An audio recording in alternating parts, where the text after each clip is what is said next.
Hello दोस्तों। आज हम एक ऐसे इंसान की बात करेंगे जिसे अक्सर लिखित इतिहास का पहला सम्राट कहा जाता है। एक ऐसा व्यक्ति जिसने 24वीं सदी बीसी में अकेडियन साम्राज्य की स्थापना की और जिसके वंश ने मेसोपोटामिया पर करीब 200 सालों तक राज किया। आज हम बात करेंगे सारगोन द ग्रेट की।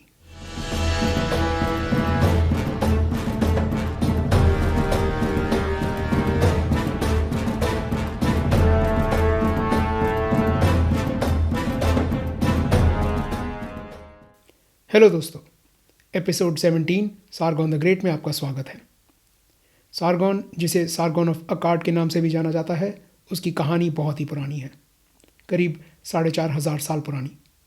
मतलब ये अलेक्जेंडर से भी 2000 साल पहले की बात है। और कहानी इतनी पुरानी होने के कारण हमारे पास सारगोन के जीवन की बहुत बारीक जानकारी नहीं है। सबूतों की इस कमी के कारण काफ़ी समय तक तो विशेषज्ञों को यही लगता था कि सारगोन असली इंसान था ही नहीं, सिर्फ एक काल्पनिक पात्र था जिसकी कहानियाँ लोग सुनाया करते थे। अभी भी हमारे पास जो जानकारी है वो ऐसे दस्तावेज़ों और शिलालेखों से है जो सारगोन के मरने के कई सदियों बाद के समय से हैं। पर माना यही जाता है कि ये शिलालेख सारगोन के अपने समय के शिलालेखों की नकल हैं और इनमें सत्य और कल्पना का एक दिलचस्प मिश्रण है। तो पूर्ण विश्वास से सारगोन के जीवन के बारे में कुछ भी कहना आसान नहीं है। विशेषज्ञ फ़िलहाल ये मानते हैं कि ज़्यादातर कहानियों में चाहे थोड़ा मिर्च मसाला लगा हुआ हो, पर उनके पीछे कुछ सच्ची घटनाएं हैं। कई शिलालेख टूटे हुए हैं और आधे अधूरे भी हैं। इससे हमारा काम और मुश्किल हो जाता है। खैर, हमारे पास जो है उसी से काम चलाना पड़ेगा। शिलालेखों के अलावा सारगोन के जीवन की जानकारी का मुख्य स्रोत है एक प्राचीन दस्तावेज़ जिसे सुमेरियन किंग लिस्ट के नाम से जाना जाता है, यानी सुमेर के राजाओं की सूची। सुमेरियन सभ्यता के बारे में हम फिर किसी दिन बात करेंगे। फ़िलहाल हमारे लिए सिर्फ ये जानना ज़रूरी है कि इस समय ये दक्षिणी मेसोपोटामिया के इलाके की सबसे प्रमुख सभ्यता थी। विशेषज्ञ ये भी मानते हैं कि जो सबूत हमारे पास हैं उनके हिसाब से सुमेरियन सभ्यता विश्व की सबसे पुरानी सभ्यताओं में से एक है। इस दस्तावेज़ के हिसाब से सारगोन का राज करीब 2334 बीसी से लेकर 2279 बीसी तक चला। इस दस्तावेज़ के भी कई अलग रूप पाए गए हैं। कुछ कहते हैं कि सारगोन ने 54 साल राज किया, कुछ कहते हैं 55 और कुछ कहते हैं 56। कुछ और रूप भी हैं जो और भी अलग अलग अवधियाँ बताते हैं। विशेषज्ञों में अभी फ़िलहाल सहमति नहीं है, और अगर सारगोन के जीवन के बारे में और सबूत नहीं मिले तो शायद कभी हो भी ना। शासन की अवधि छोड़ो, हमें तो सारगोन का सही नाम भी ठीक से नहीं पता। हम जो सारगोन नाम इस्तेमाल करते हैं वो हमें मिला है यहूदी बाइबल से। उसकी अपनी भाषा अकेडियन में शायद उसे सारूकेन या सारूउकिन के नाम से जाना जाता था। अकेडियन भाषा में सारूकेन का मतलब था यथोचित शासक, यानी ऐसा व्यक्ति जो सही मायनों में शासक हो। अब ये उसका नाम था या सिर्फ एक शीर्षक जो उसने अपनाया था, ये अभी भी चर्चा का विषय है। अब एक बार ये देख लेते हैं कि हम आज दुनिया के किस हिस्से में हैं। अगर आप अभी तक की कहानी ध्यान से सुनते आए हैं तो आप जान गए होंगे कि हम मेसोपोटामिया नाम के एक प्राचीन इलाके में हैं। मेसोपोटामिया प्राचीन ग्रीक भाषा का शब्द है और इसका मतलब है दो नदियों के बीच का इलाका। जिन दो नदियों की बात यहाँ हो रही हैं वो हैं टिग्रिस और यूफ्रेटिस नदियाँ। और जिस इलाके की बात यहाँ हो रही है वो आज इराक देश में है। आप जानते ही होंगे कि इराक भारत से पश्चिम दिशा में है और इसके आसपास के देश हैं ईरान, सीरिया, कुवैत और सऊदी अरेबिया। हमें सारगोन के जन्म की तिथि तो नहीं पता, पर हमारे पास 7वीं सदी बीसी से उसके जन्म की एक कहानी है। असल में शिलालेख 7वीं सदी बीसी से है और कहानी उससे पुरानी ही होगी। खैर, कहानी ये कहती है कि सारगोन की माँ एक पुजारिन थी और उसका पिता कौन था ये वो नहीं जानता। उसका जन्म यूफ्रेटिस नदी के किनारे आजुपिरानू नाम के एक शहर में हुआ। उसकी माँ उसके पैदा होने की बात को गुप्त रखना चाहती थी, इसीलिए उसने सारगोन को एक टोकरी में बंद करके नदी में बहा दिया। नदी में बहती हुई टोकरी एक अकी नाम के व्यक्ति को मिली, जिसने सारगोन को टोकरी से निकाला और उसे अपने बेटे की तरह पालने पोसने लगा। अकी ने फिर उसे माली का काम दिया और इश्टार नाम की देवी की कृपा उस पर पड़ी, और फिर कहानी सीधे ही उसके राजा बन जाने पर पहुंच जाती है। अब ये कहानी अगर आपको थोड़ी अधूरी सी लग रही है तो पुरानी कहानियाँ ऐसी ही होती हैं। कभी कभी उनके लिखे जाने का ढंग ही ऐसा होता है, और कभी कभी हमें जो दस्तावेज़ मिलते हैं उनमें पूरी कहानी नहीं होती। एक और बात जिस पे आपने ध्यान दिया होगा वो है ये बच्चे को नदी में बहा देने वाली बात। इसी तरह की कहानी यहूदी पैगंबर मोसेस और महाभारत में कर्ण के लिए भी सुनाई जाती है। ऐसा लगता है कि प्राचीन लेखकों को इस तरह की कहानी जिसमें एक बच्चे को पैदा होते ही त्याग दिया जाता है पर किस्मत उसका साथ देती है और वो बड़ा होकर कुछ शानदार कारनामे कर दिखाता है, काफ़ी पसंद थी। खैर, सुमेरियन किंग लिस्ट हमें बताती है कि सारगोन को किसी तरह किश के राजा के दरबार में काम मिल गया। किश एक शहर का नाम था और शहर के राजा का नाम था उर्जबाबा। सिर्फ यही नहीं, वो उर्जबाबा का खास आदमी भी बन गया। सुमेरियन किंग लिस्ट में उसे उर्जबाबा का कप बेरर यानी उसे मदिरा पिलाने वाला कहा गया है। यहाँ मदिरा पिलाने वाला कोई आम नौकर नहीं है, बल्कि एक ऐसा व्यक्ति है जो हमेशा राजा के करीब रहता है और जिस पे राजा को पूरा भरोसा है। मदिरा पिलाने का काम कोई भरोसेमंद इंसान ही कर सकता था, वरना कोई भी राजा को कभी भी आसानी से जहर देकर मार सकता था। सारगोन के मामले में लगता है यह भरोसा ज़्यादा देर नहीं टिका। हमारे पास जो प्राचीन दस्तावेज और शिलालेख हैं वो कहते हैं कि उर्जबाबा ने सारगोन को मरवाने की कोशिश की। उर्जबाबा ने सारगोन को लूगल जगेजी नाम के एक राजा के पास भेजा एक संदेश के साथ। लूगल जगेजी ने हाल ही में आसपास के सुमेरियन शहरों पर अपनी हुकूमत जमा ली थी।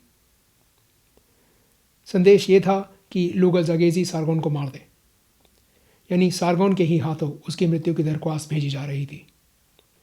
प्राचीन दस्तावेज़ों में इस तरह की कहानी भी काफ़ी मशहूर है, जिसमें एक व्यक्ति की मौत का आदेश उसी के ही हाथों भेजा जाता है पर किस्मत उससे बचा लेती है। अब स्पष्ट रूप से क्या हुआ ये तो हमें नहीं पता, पर लूगल जगेजी ने सारगोन को नहीं मारा। उल्टा सारगोन और लूगल जगेजी ने हाथ मिला लिया और उर्जबाबा पर हमला कर दिया। उनका हमला सफल रहा, उर्जबाबा भाग निकला और के शहर अब दोनों के कब्जे में आ गया। लेकिन ये दोस्ती भी ज़्यादा देर नहीं चली और दोनों साथी जल्द ही दुश्मन बन गए।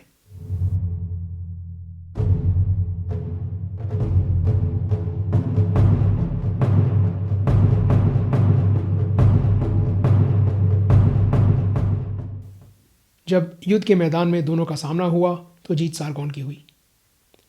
निपुर नाम के एक प्राचीन शहर के खंडर में मिला शिलालेख हमें इस जीत के बारे में बताता है। शिलालेख कहता है कि सारगोन, अकार्ड का राजा, इनाना का खास, किश का राजा, अनु का चुना हुआ, सारी ज़मीन का शासक, एनलिल का चुना हुआ, उसने उरुक शहर को हरा दिया और उनकी दीवारें तोड़ डाली। उसने उरुक से युद्ध किया और उन्हें हरा दिया। उसने लड़ाई में उरुक के राजा लूगल जगेजी को बंदी बना लिया और उसके गले में पट्टा डालकर उसे एनिल के दरवाजे पर ले आया। अब अंग्रेजी में, Sargon, king of Akkad, overseer of Inanna, king of Kish, anointed of Anu, king of the land, governor of Enlil. He defeated the city of Uruk and tore down its walls. In the battle of Uruk, he won. Took Lugal Zagezi, king of Uruk, in the course of the battle, and led him in a collar to the gate of Enlil. यहाँ आपने कई नए नाम सुने और आप शायद सोच रहे होंगे ये कौन या क्या है। चलिए देखते हैं। सारगोन खुद को अकाड का राजा कहता है। अकाड या अगाडे वो प्राचीन शहर है जिसे सारगोन ने अपने साम्राज्य का केंद्र बनाया और अकेडियन साम्राज्य का नाम इसी शहर से पड़ा है। हमारे पास जो प्रमाण हैं उनसे ये साफ नहीं है कि सारगोन ने खुद इस शहर की स्थापना की या फिर सिर्फ एक पुराने शहर का नवीकरण किया। हम अभी तक इस शहर के खंडर को ढूंढ नहीं पाए हैं। ये एक बड़ा कारण है कि हमारे पास सारगोन के जीवन की विस्तृत जानकारी नहीं है, खास करके इस बात की कि कौन सी घटना कब हुई और किस कहानी में कितना सत्य है। शिलालेख में इनाना, अनु और एनलिल का नाम लिया गया है और ये सुमेरियन सभ्यता के देवी देवता हैं। उरुक और किश दो सुमेरियन शहर थे और शिलालेख में एनलिल के दरवाजे का जो जिक्र है उसका मतलब है निपुर शहर। ये इसलिए क्योंकि निपुर को एनलिल की पूजा के लिए एक महत्वपूर्ण स्थान माना जाता था। लुगलज़गेज़ी को हराने से सारगोन के दो फायदे हुए। एक ये कि सारगोन ने एक बड़े प्रतिद्वंदी को रास्ते से हटा दिया था, और दूसरा ये कि लुगलज़गेज़ी ने पहले ही दक्षिणी मेसोपोटामिया के कई सुमेरियन राष्ट्रों को एकजुट कर लिया था, और जब सारगोन ने उसे हराया तो उसे कुछ हद तक एक बना बनाया साम्राज्य मिल गया। इस बात के कारण कई लोग ये कहते हैं कि सारगोन नहीं बल्कि लुगलज़गेज़ी को विश्व का पहला सम्राट माना जाना चाहिए। पर ये सब कहने की बातें हैं, और ये इस बात पर निर्भर करता है कि एक राष्ट्र और एक साम्राज्य में विशेषज्ञ कैसे अंतर करते हैं। हम आज इस बहस में नहीं पड़ेंगे। हालांकि लुगलज़गेज़ी ने सारगोन का काम थोड़ा आसान बना दिया था, इसका मतलब ये नहीं था कि सुमेरियन शहरों ने बिना किसी विरोध के उसका शासन स्वीकार कर लिया। उसे इन शहरों पर पूरी तरह से काबू पाने के लिए मेहनत करनी पड़ी। सुमेर के राष्ट्रों पर कब्जा करने की कहानी भी हम तक एक शिलालेख द्वारा पहुंची है। शिलालेख कहता है, अगाडी के राजा सारगोन ने उर को युद्ध में हराकर शहर पर कब्जा जमा लिया और उसकी दीवारें तोड़ डाली। उसने इनिनमार पर कब्जा जमाया और उसकी दीवारें तोड़ डाली, और उसके आसपास के इलाके और लगाश से लेकर समुद्र तक अपना कब्जा जमा लिया। उसने सागर में अपने शस्त्र धोए। उसने उमा को युद्ध में हराया, उस पर कब्जा जमाया और उसकी दीवारें तोड़ डाली। देवता एनलिल ने सारगोन को अद्वितीय बना दिया। देवता एनलिल ने ऊपर का और नीचे का सागर उसके नाम कर दिया। अब अंग्रेजी में। Sargon, king of Agade, was victorious over Ur in battle, conquered the city and destroyed its wall. He conquered Ininmar, destroyed its walls, and conquered its district and Lagash as far as the sea. He washed his weapons in the sea. He was victorious over Umma in battle, conquered the city and destroyed its walls. To Sargon, lord of the land, the god Enlil gave no rival. The god Enlil gave to him the upper sea and the lower sea. यहाँ उर, लगाश, उमा और इनिनमार शहरों या इलाकों के नाम हैं। जिस सागर में उसने अपने शस्त्र धोए वो पर्शियन गल्फ है, और शिलालेख के आखिर में जो ऊपर का सागर है वो मेडिटेरेनियन सागर है, और नीचे का सागर फिर से पर्शियन गल्फ है। ये तो हुई दक्षिणी मेसोपोटामिया की बात। एक और शिलालेख हमें उत्तरी मेसोपोटामिया की कहानी भी बताता है। ये शिलालेख कहता है कि सारगोन ने टुटुल में इस इलाके के देवता डागान के आगे सर झुकाया, और डागान की कृपा से उसने ऊपर की ज़मीन पर काबू पा लिया।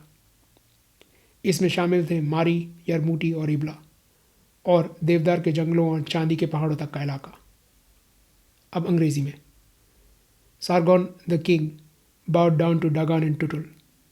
He gave to him the upper land, Mari, Yarmuti and Ibla as far as the cedar forests and the silver mountains. यहाँ टुटुल, मारी और एबला शहरों के नाम हैं।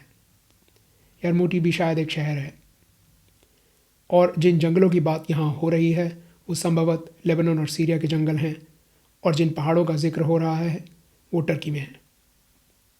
कुछ और शिलालेख हमें बताते हैं कि उसने पूर्व दिशा में इलम और परहाशम पे भी कब्जा जमाया। जो इलाका एक समय पर इलम के नाम से जाना जाता था वो आज पश्चिमी ईरान में है।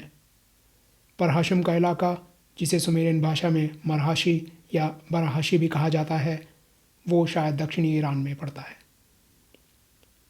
शिलालेख हमें सारगोन की शक्ति और शान शौकत के बारे में भी बताते हैं। वो कहते हैं कि सारगोन ने कुल मिलाकर 34 शहरों से युद्ध करके उन्हें हराया, और 5400 सैनिक रोज़ उसके दरबार में भोजन किया करते थे। एक और कहानी हमें एनाटोलिया यानी टर्की में एक पुरुषंदा नाम के एक शहर के बारे में बताती है। यहाँ अकेडियन व्यापारियों के साथ ज्यादतियाँ हो रही थीं, और जब इस बात की खबर सारगोन को मिली तो उसने अपने कुछ योद्धाओं के साथ एक लंबा और ख़तरनाक सफ़र तय किया, जिसके बाद उसने इस शहर पर अपनी हुकूमत जमा ली। और कुछ कहानियाँ ऐसी भी हैं जो इस ओर इशारा करती हैं कि सारगोन शायद क्रीट या साइप्रस के द्वीपों तक भी पहुंच गया था। व्यापार के नाम पे शिलालेख कहते हैं कि सारगोन के राष्ट्र में मगान, दिलमुन और मिलूहा तक से जहाज़ आया करते थे। स्पष्ट रूप से तो हम नहीं कह सकते, पर ज़्यादातर विशेषज्ञ मानते हैं कि मगान जहाँ था आज वो इलाका यूएई और ओमान में पड़ता है। दिलमुन पर्शियन गल्फ के किनारे था, जो इलाका कभी दिलमुन के नाम से जाना जाता था वो आज सऊदी अरेबिया, बहरीन और कुवैत में पड़ता है। और मिलूहा का नाम शायद आपको सुना सुना लग रहा होगा। माना जाता है कि यहाँ हमारे अपने इंडस वैली सिविलाइजेशन की बात हो रही है। ये तो हुई साम्राज्य बनाने की बात। अब ये भी देख लेते हैं कि ये साम्राज्य चलाया कैसे जाता था। किसी भी राष्ट्र को चलाने के लिए जानकारी के आदान प्रदान का माध्यम होना आवश्यक है, यानी भाषा। सारगोन के साम्राज्य की मुख्य भाषा थी अकेडियन, और लिपि के लिए सारगोन ने सुमेरियन भाषा के लिखने का ढंग अपनाया। इस लिखने के ढंग को क्यूनेफॉर्म कहते हैं। इसमें एक तीखे लकड़ी के टुकड़े से गीली मिट्टी की पट्टियों पर लकीरें, त्रिकोण और अन्य चिन्ह बनाए जाते हैं। अगली चीज़ जो एक साम्राज्य को चलाने के लिए चाहिए होती है वो है भरोसेमंद कर्मचारी। अब ज़्यादातर शहरों और राष्ट्रों पर सारगोन ने बल के इस्तेमाल से कब्जा जमाया था, तो वहाँ के लोग और ख़ास करके पुराने शासकों से जुड़े लोग इस बात से खुश नहीं थे। इन शहरों को चलाने की जिम्मेदारी ऐसे लोगों के हाथों में तो नहीं छोड़ी जा सकती थी। तो इन नए शहरों और राष्ट्रों पर काबू रखने के लिए सारगोन अपने वफादार अकेडियन नागरिकों को अक्सर सारे मुख्य औपचारिक पदों पर बिठा दिया करता था।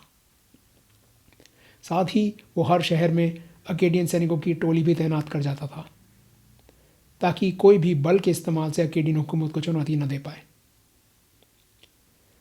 आज की तरह उस ज़माने में भी धर्म और पूजा पाठ आम इंसान के जीवन का अहम हिस्सा थे। इस बात को ध्यान में रखते हुए उसने अपनी एक बेटी एनहेडुआना को उर में इनाना की मुख्य पुजारिन की पदवी पर बिठा दिया। उर साम्राज्य के दक्षिणी हिस्से में एक महत्वपूर्ण शहर था, और माना जाता है कि सारगोन ने एनहेडुआना को ये पदवी इसीलिए दी थी ताकि वो धार्मिक और सांस्कृतिक दृष्टिकोण से भी साम्राज्य पर काबू रख सके। इन सब के अलावा साम्राज्य में कर वसूली की व्यवस्था स्थापित करी गई। माना जाता है कि दुनिया की पहली डाक व्यवस्था स्थापित करी गई। रोज़ दराज के व्यापार को आसान बनाने के लिए नाप तोल का मानकीकरण किया गया, और जैसे राजा महाराजा अक्सर करते हैं कई इलाकों में सार्वजनिक निर्माण कार्य भी शुरू करवाया गया। चलिए अब एक नज़र सारगोन के परिवार पर भी डाल लेते हैं। उसकी एक बेटी से तो हम पहले ही मिल चुके हैं। ये थी एनहेडुआना, जो उर में सुमेरियन देवी इनाना की प्रमुख पुजारिन थी। एनहेडुआना के बारे में एक अनोखी बात यह है कि उसे विश्व की ऐसी सबसे पुरानी कवि या लेखक माना जाता है जिसकी कविताओं का लिखित प्रमाण हमारे पास है। एनहेडुआना की माँ सारगोन की मुख्य पत्नी थी, और उसका नाम था ताशलुलतुम। हमें उसके बारे में ज़्यादा कुछ नहीं मालूम। सारगोन और ताशलुलतुम के कुछ बेटे भी थे। इनमें शामिल थे रिमुश, जिसने सारगोन के बाद साम्राज्य की गद्दी संभाली, और मनिष्टुशु, जिसने रिमुश के मरने के बाद गद्दी संभाली। सारगोन के दो और बेटे थे, शू एंडिल, जिसे इबारम के नाम से भी जाना जाता है, और याबाइश्टकाल, जिसे अबाइश्टकाल के नाम से भी जाना जाता है। हमारे पास जो थोड़े बहुत प्रमाण हैं उनसे तो यही लगता है कि सारगोन एक शक्तिशाली और काबिल शासक था, लेकिन फिर भी उसे लगभग अपनी सारी ज़िंदगी बगावतों से जूझते रहना पड़ा। सारगोन के जीवन के आखिरी सालों में उसके विरोधियों ने उसे बूढ़ा और कमज़ोर समझकर चुनौती देने की कोशिश की, पर जब लड़ाई हुई एक बार फिर जीत सारगोन की हुई। हमें नहीं मालूम कि उसकी मृत्यु कब और कैसे हुई, पर माना जाता है कि उसकी मृत्यु प्राकृतिक कारणों से हुई, और 2279 BC में उसका राज खत्म हो चुका था। इसके बाद पहले गद्दी उसके बेटे रिमुश के पास गई, फिर मनिष्टुशु के पास, फिर मनिष्टुशु के बेटे नारामसिन के पास, जिसके राज में साम्राज्य अपनी चोटी पर पहुंचा। इसके बाद अकेडियन साम्राज्य कमज़ोर होने लगा और एक दिन पूरी तरह से टूट गया। जैसे जैसे सदियां बीतती गई, सारगोन की कहानी एक कल्पित कथा में तब्दील होती चली गई। मेसोपोटामिया के इलाके के राजाओं के लिए सारगोन एक महानायक बन गया। वो उसकी तरह बनना चाहते थे और अक्सर सारगोन से कुछ रिश्ता दिखाकर अपने राज की वैधता साबित करने की कोशिश किया करते थे। सारगोन के जीवन की कई बातें हमसे छुपी हुई हैं, लेकिन एक बात जो हम विश्वास से कह सकते हैं वो ये है कि उसने अपने जीवन में कुछ अनोखा कर दिखाया था।